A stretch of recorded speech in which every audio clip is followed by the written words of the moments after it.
Е-50М. Немецкий средний танк 10-го уровня. 99% игроков даже не помнят, что были времена, когда его не было в игре. Он стал уже настолько каноничным, что любой новый топовый СТ можно сравнивать с ним. Вот только одна проблема. Сравнить его по большому счету не с кем.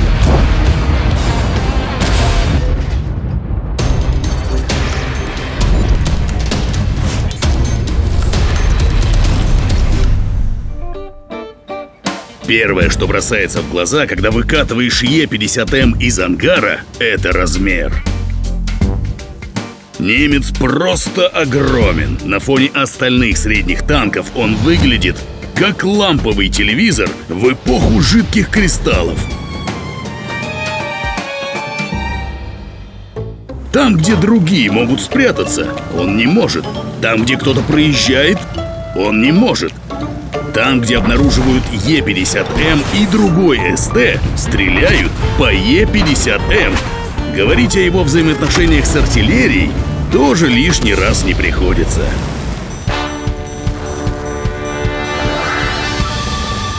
И вот, казалось бы, ну большой, и что?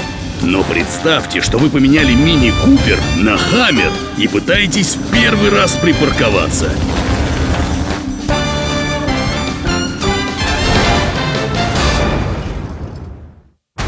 Вот примерно такие ощущения подарит Е-50М поначалу.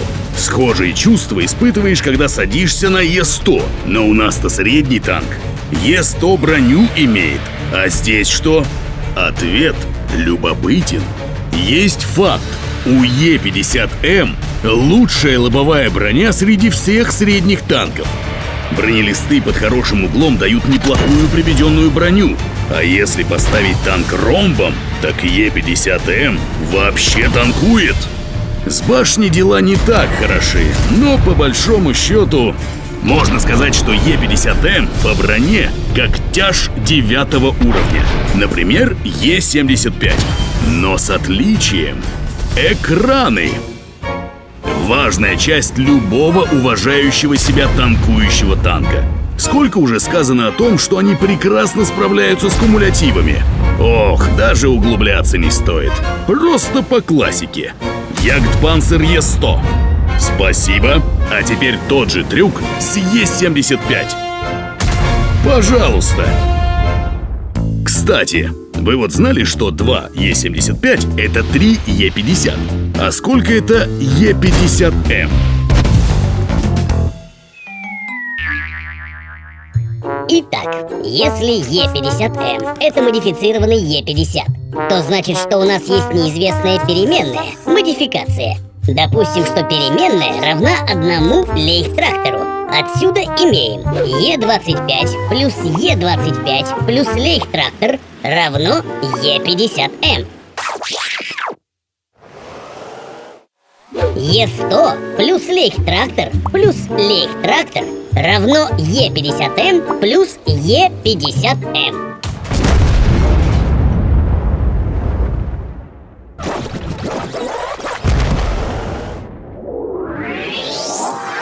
И, наконец, Е-75 плюс Е-75 плюс лейхтрактор плюс лейхтрактор равно Е-50М плюс Е-50М плюс Е-50М.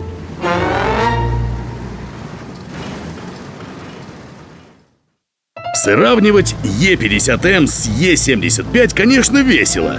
Вот только закрадывается подозрение. А не ездишь ли ты так же, мой большой немецкий друг? Ни в коем случае.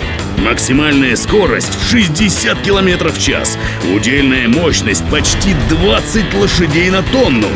Для такой массы и размеров Е-50М просто летает. Да, максимальную скорость он набирает не мгновенно, а его поворотливость больше напоминает медляк на дискотеке. Но, ребята, он весит больше 60 тонн. Это в 1,5 раза больше, чем какой-нибудь Т-62А. Немец – настоящая махина. Вот только зачем?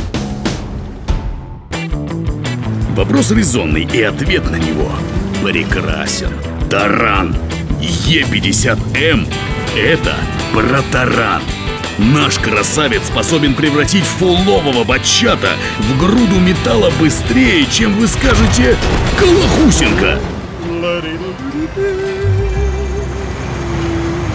Е-50М настолько хорош в таранах, что иногда этого делать не стоит. Серьезно, это опасно для жизни. И да, понимаю, что бог врага манит своей доступностью, но нет, нельзя. Пятое место. Бачина Е100, которого обязательно надо добить тараном. Четвертое место. Лоб другого Е-50М. Третье место. Крыша любого танка. Второе место. Любой танк, который вы так жаждете затаранить, что не заметили перед ним Мауса. И, наконец, первое место. AMX-50B. Потому что он французский картон. Итак, как вы поняли, таран — это хорошо. Или нет? Неважно. Суть одна. Из параллельной вселенной, где танки просто бодаются, пора возвращаться в реальный мир, в котором надо уметь стрелять. Е-50М славится своей точностью. Разброс на 100 метров всего 0,3. Наряду с Леопардом-1 и AMX-30B это лучший показатель среди средних танков и почти лучший во всей игре. Нет ничего более правильного, чем занять позицию в начале боя и начать играть в ПТ. Именно.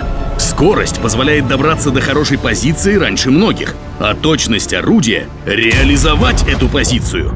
Средний урон за выстрел — 390 единиц, а пробитие...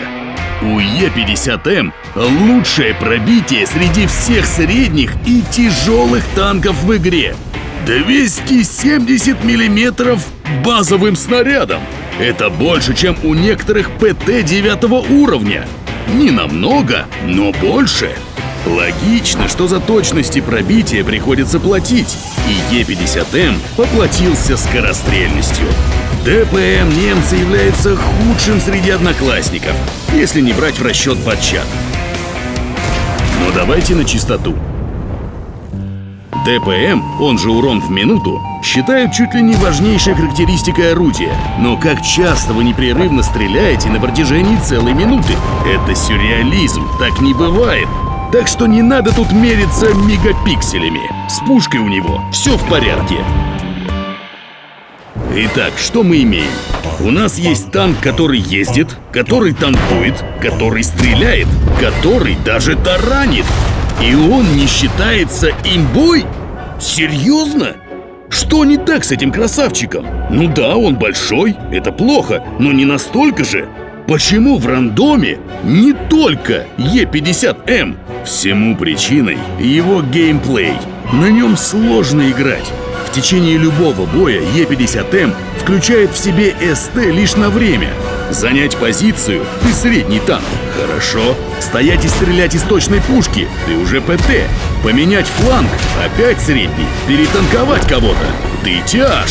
А прибавьте к этому таран и необходимость помнить о своих габаритах, и мы получаем танк, который может все.